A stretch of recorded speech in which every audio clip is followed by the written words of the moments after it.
Good afternoon मेरे प्यारे बच्चों। एसएससी की ही सीरीज में आगे बढ़ते हुए मिरर ऑफ कॉमन एरर से आज मैं आपके लिए लाया हूँ सेट नंबर 228 जो कि एसएससी एफसीआई 2012 में आया था।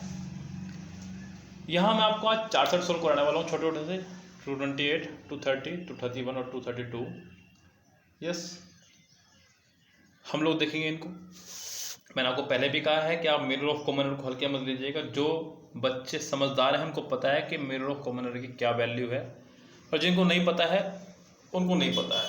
आप बाद में पछताएं, आपको बाद में पछताना हो, इसलिए ज़रूरी होगा कि आप इसको अभी अपने कब्जे में ले लें।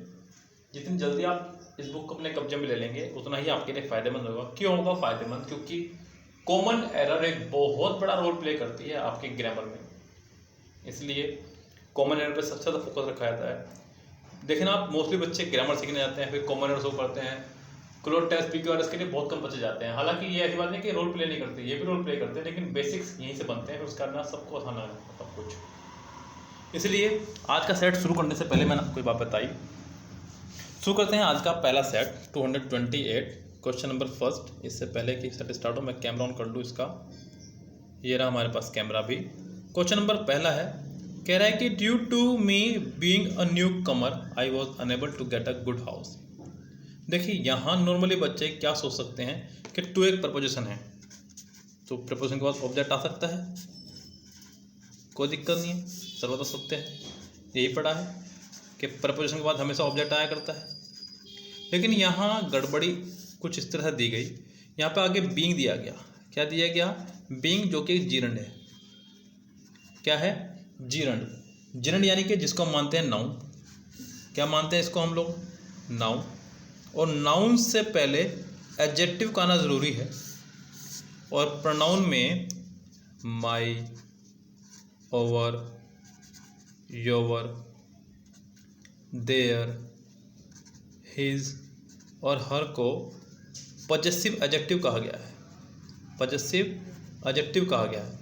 आप कह सकते हैं कि इनके बाद, देखिए दो बातें बता रहा हूँ, दोनों को समझ लीजिएगा, दोनों बात एक ही बात घुमा के बोल रहा हूँ। इनके बाद अगर कभी वर्ब आएगी, इनके बाद कभी अगर वर्ब आएगी तो वो आईएनजी केस में आएगी। किस में आएगी? या फिर कह लीजिए कि अगर आईएनजी फॉर्म से पहले कभी वो प्रोनाउन आएगा तो यही आएगा, बात एक ही है। जैसे कि एक सेंटेंस बड़ा प्यारा एग्जाम में आया, she likes me playing cricket. अब यहाँ पे अगर कोई बंदा गौर करे तो सोचेगा शी लाइक्स मी, वह मुझे पसंद करती है। फिर प्लेइंग क्रिकेट का क्या मतलब हुआ? ज़रा गौर कीजिए। अगर वह मुझे पसंद करती है तो प्लेइंग क्रिकेट का क्या मतलब हुआ यहाँ पे? तो यहाँ पे शी लाइक्स, सेंटेंस खत्म। यहाँ पे जिरंड से पहले आपको मी को बनाना होगा my. She likes my playing cricket, यानी कि उसे मेरा क्रिकेट खेलना पसंद है, उसे मेरा क्रिकेट खेलना पसंद है। बहुत ही इंपॉर्टेंट सेंटेंस एग्जाम में जब भी आया, इसने धूम मचा दी। यस, लेकिन आप इस धूम से बचना भाई, और इसे अपने कब्जे में लेना। ऋतिक रोशन की तरह, आमिर खान की तरह, जॉन इब्राहिम की तरह आपको इस धूम में धूम मचानी है। यहाँ पे मी की जगह आपको लगाना होगा माई। सेम यही सेंटेंस यहाँ पे हुआ है, due to my being a new comer I was unable to get a good house. Next है, the circulation of the statement is greater than that of any newspaper. यहाँ सेंटेंस आपका comparative, और comparative sentence में मैंने आपको ये 4 बातें बताई थी, याद रखना। नो अदर, पहले इनको बता दूँ मैं आपको, फिर मैं समझाऊंगा आपको पूरा रूल क्या है। No other, any other, most other और ऑल अदर। साफ दिख रहा है ना आपको? नो अदर हमेशा इस्तेमाल होता है पॉजिटिव डिग्री में। इन तीनों का इस्तेमाल किया जाता है कंपैरेटिव में। किसमें? बस इसके साथ आता है आपका सिंगुलर नाउन, इनके साथ आपका आता है प्लूरल नाउन, और ये दोनों इस्तेमाल होते हैं तीनों कंपैरेटिव डिग्री में। यानी कि कुल मिला के एक बात ध्यान रख लेनी है कि इन चारों में से कोई भी आपका सुपरलेटिव इस्तेमाल नहीं होगा। याद रखें, no other, any other, most other, all other. No other, any other, most other, all other. लिख लीजिए, रट लीजिए, पूरे दिन आज इसका जिक्र कर लीजिए, आपको याद हो जाएगा। यहाँ पे भी है ग्रेटर देन, सेंटेंस है कंपैरेटिव, तो आपको यहाँ पे एनी के साथ में अदर लगाना होगा, क्योंकि उसके बाद खड़ा हुआ है न्यूज़पेपर। न्यूज़पेपर वैसे भी अनकाउंटेबल नाउन है, आप इसका प्लूरल नहीं बना सकते। हालांकि वो माफ़ी चाहूँगा, वो न्यूज़ है, न्यूज़पेपर का बन सकता है। तो न्यूज़पेपर सिंगुलर की तरह खड़ा हुआ है, तो एनी अदर न्यूज़पेपर, यहाँ पे एनी और न्यूज़पेपर के बीच में अदर होना चाहिए था, जो कि इसके सी पार्ट में चली जाएगी, मिस्टेक। चलते हैं सेंटेंस नंबर नेक्स्ट पे। कह रहा है कि in the garden were the more beautiful flowers and silver bells. In the garden were the more beautiful flowers and silver bells. यहाँ पे अच्छा होगा द मोर की जगह आप यहाँ मैनी करें, इन the garden were the many beautiful flowers, क्योंकि मोर सेंटेंस को कंपैरेटिव लेके जा रहा है और कुछ नहीं, जबकि यहाँ पर कंपैरेटिव की भावना कहीं से कहीं तक नहीं आ रही है। अगर यहाँ पे देन होता आगे तो आप सोच सकते थे, तो यहाँ पे काउंटेबल लगा दे सिर्फ मैनी, क्योंकि प्लूरल नाउन है, ब्यूटीफुल फ्लावर्स और सिल्वर बेल्स, इसलिए आप अच्छा होगा कि यहाँ पे many beautiful flowers and silver bells करके सेंटेंस को ठीक करें, यानी कि सेंटेंस के बी पार्ट में हो जाएगी error. The poet, next sentence देखिए, the poet describe about the spring season. ये है आपका बड़ा प्यारा सेंटेंस, ये है आपका फिक्स प्रपोजिशन पे। किस पे जा रहा है आपका ये? फिक्स प्रपोजिशन पे। फिक्स प्रपोजिशन का रूल क्या है कि डिस्क्राइब के साथ कोई भी प्रपोजिशन नहीं लगाते, नो प्रपोजिशन। डिस्क्राइब के साथ में कोई प्रपोजिशन नहीं होगी। डिस्क्राइब का मतलब अपना में ही वर्णन होता है किसी चीज़ का, तो डिस्क्राइब के बाद प्रपोजिशन नहीं आएगी। यहाँ पे बी पार्ट में अबाउट कहना गलत हो जाएगा। नेक्स्ट सेंटेंस है neither of them are good.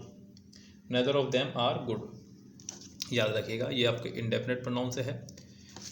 ये आपके कुछ वर्ड हैं, each, every, either, neither, none, any one, one वाले सारे जितने भी हैं, एनी वन, समवन, एनीवन जो भी, और एनीबडी, बडी वाले सारे, एनीबडी, नोबडी, समबडी, एवरीबडी जो भी हैं आपके बडी वाले सारे। इनके साथ हमेशा आप लगाएंगे सिंगुलर नाउन और सिंगुलर वर्ब। अगर ऑफ लगा हो तो ऑफ की वजह से प्लूरल नाउन, लेकिन प्रपोजिशन के बदले कुछ नहीं मानते, इसलिए वर्ब रहेगी आपकी सिंगुलर ही। यहाँ पे नेदर ऑफ देम आर की जगह आपको इज करना होगा। सेंटेंस छोटा सा है लेकिन तगड़ा सेंटेंस है, ये ध्यान रखें आप। ये छोटी छोटी बातें ही हैं जो हमें धकेल सकती हैं पीछे की तरफ को। चलते हैं नेक्स्ट सेंटेंस पे, नेक्स्ट सेट पे। सेट नंबर आपका है 230। सिस्टम से चलेंगे, आप कहेंगे सिस्टम से चल लो तो फिर 229 क्यों नहीं आया यहाँ पे? देखिए उन्हीं सेट्स को मैं यहाँ पे ले पा रहा हूँ जिनकी ईजिली पिक्स ली जा सके। उनको बड़ा मुश्किल हो जाता है ले लेना, जिसको कुछ सेंटेंस इस पेज पर कुछ अगले पे हो तो मुश्किल हो जाता है। हालांकि यही बहुत है, हम इतना कर रहे हैं और क्या चाहिए। चलते हैं 230 पे। क्या कह रहा है? पहला सेंटेंस देखिए, I wasn't at least at the last meeting and neither was you. I के साथ वॉज होता है, ये बात पूरी दुनिया को पता है, ये सेंटेंस ठीक है। लेकिन क्या यू के साथ भी वॉज होता है? अगर आप इसका सी पार्ट देख रहे हो, सी पार्ट में कह रहा है कि and neither was you, neither were you, neither were you. Sentence आपका तब जाकर ठीक होगा, यानी कि इसके सी पार्ट में बहुत टुच्ची सी एरर दी गई, जिसको आपको पढ़ते हुए और मुझे पढ़ाते हुए शर्म आ रही है। चलते हैं नेक्स्ट सेंटेंस पे। कह रहा है कि the three individual are so different that their taste very from one another. यहाँ दो वर्डों का इस्तेमाल किया जाता है, तो था ईच अदर, एक आपका वन अनदर, ईच अदर और वन अनदर। ईच अदर इस्तेमाल करते हैं दो के लिए, one another more than two, more than two के लिए। तो कह रहा है कि यहाँ पे थ्री है इसलिए वन अनदर कहना ठीक होगा। लेकिन क्या केवल वन अनदर से काम चल जाएगा? जरा देखिए ध्यान से यहाँ पे हो रही है तुलना। The three individual are so different that their taste very from one another. तुलना के लिए ज़रूरी की तुलना बराबर वालों में हो। यहाँ वन अनदर के बाद में या तो आप लगाइए टेस्ट, तब सेंटेंस ठीक होगा, या आप वन अदर में एपोस्ट्रोफ पे एस लगा दें तो भी सेंटेंस ठीक हो जाएगा, यानी कि इसका सी पार्ट है आपका फिलहाल wrong.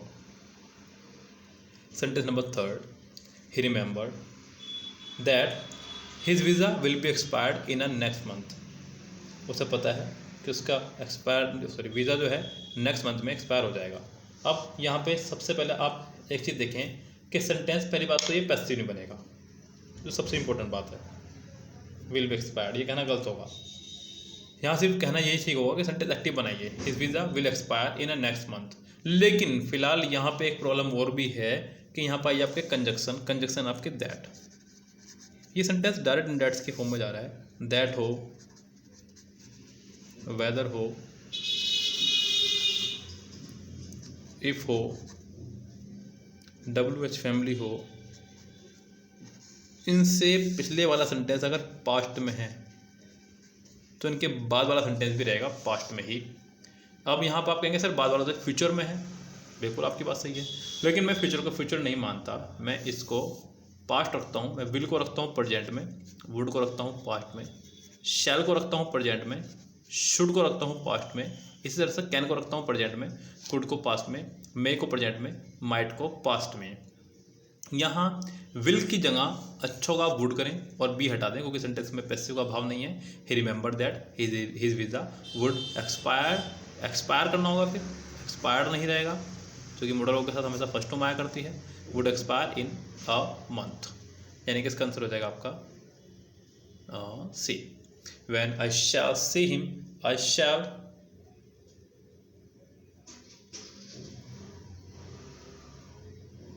Shell tell him the truth. जब मैं उससे मिलूंगा मैं उसे सच बता दूंगा।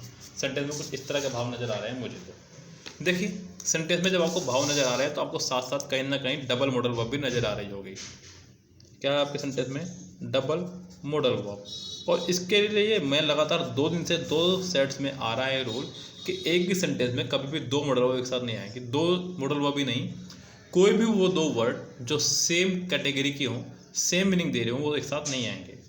यहाँ पे ये सेंटेंस में डबल मॉडल वर्ब शैल और शैल 2 बार आया। अब इसका मतलब है कि इनमें से एक तो कोई गलत है। सबसे पहले ये याद रखें, जब भी डबल मॉडल वर्ब देखें तो समझो गलती तो है मॉडल वर्ब की, ये तो बात कंफर्म है। अब कौन सी है ये ध्यान दे लीजिएगा। वही 11 वर्ड जो मैं आपको हर बार बताता हूँ, when, if, unless, until, in case, provided that, as long as, so long as, whether, before, after। अब जरा देखो 11 हो गएगा पूरे, 1 2 3 4 5 6 7 8 9 10 11। ये 11 वर्ड वो वर्ड हैं कि अगर सेंटेंस में डबल मॉडल वर्ब आई हो तो इनके बाद वाले पार्ट में मॉडल वर्ब नहीं आएगी, यानी कि ए पार्ट का आपको शैल हटाना होगा, सिर्फ और सिर्फ आपको लगाना होगा सी। सेंटेंस आपका हो जाएगा ठीक। चलते हैं नेक्स्ट सेंटेंस पे। कह रहा है कि in any case no disciplinary action are required to be taken.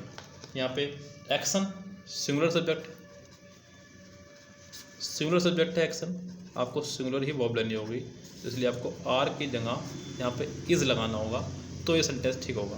क्योंकि उसने पीछे लगाया नो डिसिप्लिनरी एक्शन यानी कि सिंगुलर सब्जेक्ट, तो सिंगुलर वर्ब का इस्तेमाल करें, यानी कि इसका आंसर हो जाएगा आपका बी, आर की जगह इज़ करेक्ट हो जाएगा।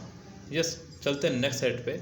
नेक्स्ट है आपका 231, फिर आपका चलेंगे 232 पे। यस, पहले 231 देख लेते हैं। कह रहा है कि पहला सेंटेंस है 2 and 2 makes 4, 2 और 2 4 होते हैं, ये कहना जा रहा है। देखिए ये बात सत्य है कि ये आपका जा रहा है नाउन पे। नाउन का एक रूल हमने पढ़ा, आपने ही पढ़ा होगा, कि जब 2 नाउन जुड़े हों एंड से, जब 2 नाउन जुड़े हो एंड से तो उनके साथ प्लूरल वर्ब आती है, ये आपने पढ़ा होगा। जब 2 नाउन या प्रोनाउन, नाउन या प्रोनाउन जब एंड से जुड़े हों तो उनके साथ प्लूरल वर्ब आती है, ये बात सत्य है। लेकिन जब वो 2 नाउन ऐसे हों जो एक दूसरे पर डिपेंड हो, ध्यान दीजिएगा, 2 बातें आपको रखनी है। अगर वो एक दूसरे पर डिपेंड है तो सिंगुलर वर्ब, इंडिपेंड है तो प्लूरल वर्ब। कैसे? ऐसे मैं बता रहा हूँ आपको। मैंने कहा ब्रेड एंड बटर, इस एग्जाम्पल को लिख लीजिएगा आप ध्यान से। Bread and butter is a good breakfast. Good breakfast दिख रहा है आपको, बस आप बात खत्म। ब्रेड और बटर एक अच्छा नाश्ता है। देखिए आपको पता है कि जब ब्रेड और बटर एज ए नाश्ते बात हो रही है तो आप इसको साथ ही खाएंगे। ऐसा तो नहीं कि आप पहले ब्रेड खाएंगे उसके 1 घंटे बाद बटर खाएंगे, या फिर पहले बटर खा लेंगे उसके बाद ब्रेड खाएंगे। जी नहीं, जब बात हो रही है की तो इसका मतलब कोई एक की बात हो रही है, तो यानी कि दोनों को मिला कर खाया जा रहा है। लेकिन अगर आप इसी बीच कह दें bread and butter are sold here, bread और बटर यहाँ बिकता है, तब आपको यहाँ आर ही लगाना होगा। क्यों? क्योंकि अब जब आप लेने जाएंगे तो कोई भी दुकानदार आपको ब्रेड पे बटर लगा के नहीं बेचेगा, वो आपको ब्रेड अलग से देगा और बटर अलग से देगा, ये ध्यान रखें आप। तो यहाँ पर ये दोनों हुए इंडिपेंडेंट और यहाँ पर हुए डिपेंड, एक दूसरे पे डिपेंड है। इसका इससे मिले, इसका इससे, लेकिन यहाँ पे एक दूसरे से डिपेंड नहीं है। हो सकता है आपको ब्रेड इस दुकान पे मिले और बटर किसी और दुकान पे मिले। तो इस तरह से यहाँ पे भी है 2 and 2 makes 4, 2 और 2 4 होते हैं। बिल्कुल सही बात है भाई, 2 और 2 मिलेंगे तभी तो 4 होंगे, सेंटेंस प्रेजेंट बनेगा। ये सेंटेंस यहाँ पे इज की जगह अगर मेक्स होता, सॉरी मेक्स ही है, तो सेंटेंस आपका बिल्कुल करेक्ट है। इस सेंटेंस में कोई एरर नहीं है, बिल्कुल नो एरर सेंटेंस है ये। यस, चलते हैं नेक्स्ट पे। कह रहे कि he is best player in India. अब ऐसा लग रहा हो आपके साथ मजाक हो रही है, क्योंकि बेस्ट एक सुपरलेटिव डिग्री है और सुपरलेटिव डिग्री से पहले हमेशा दा आया करता है। दा से मतलब कोई भी डिटरमाइनर सुपरलेटिव डिग्री से पहले आपको लगाना होगा, यानी कि इसके हो गई आपके बी पार्ट में mistake. He is accused with, यहाँ पे ये भी बहुत टुच्ची एरर है। एक्यूज के साथ में हम लगाते हैं ऑफ, ना कि विद, यानी कि आरोप लगाना किसी पे, एक्यूज्ड ऑफ। हाँ, अगर यहाँ पे एक्यूज की जगह चार्ज होता तो आप इसके साथ लगाते हैं with, charge with.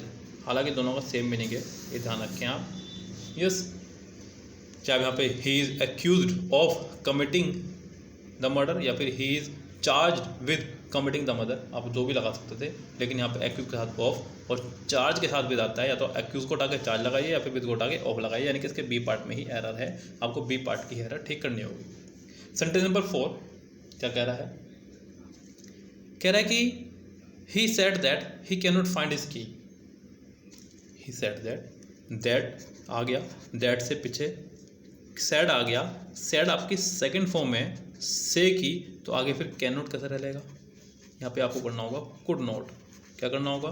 could not। और एक बहुत प्यारी सी बात बता रहा हूँ बच्चों, याद रखना, छोटी है लेकिन मोटी है। एक बार आगे तैयार इस तरह की कि कैन नोट कभी भी अलग अलग नहीं लिखा जाता। आप कैन नोट को अलग अलग नहीं लिख सकते, कैन नोट हमेशा इकट्ठा लिखा जाता है इस तरह से। ये कहना गलत होगा, तो ये भी आ जाती है। कुड नोट अलग अलग लिखते हैं, लेकिन कैन नोट कभी अलग अलग नहीं लिखते। मैनी अ स्टूडेंट, यहाँ पे मैनी का एक रूल आ गया है। मैनी के साथ अगर लगा हो आर्टिकल ए या एन तो singular subject singular verb. Many a student has, ना कि यहाँ पे होना चाहिए था have. Many a student has passed this examination, यानी कि इस सेंटेंस में बी पार्ट में हो जाएगी आपकी मिस्टेक। चलते हैं नेक्स्ट सेट पे। नेक्स्ट है आपका 32 to 32। यस,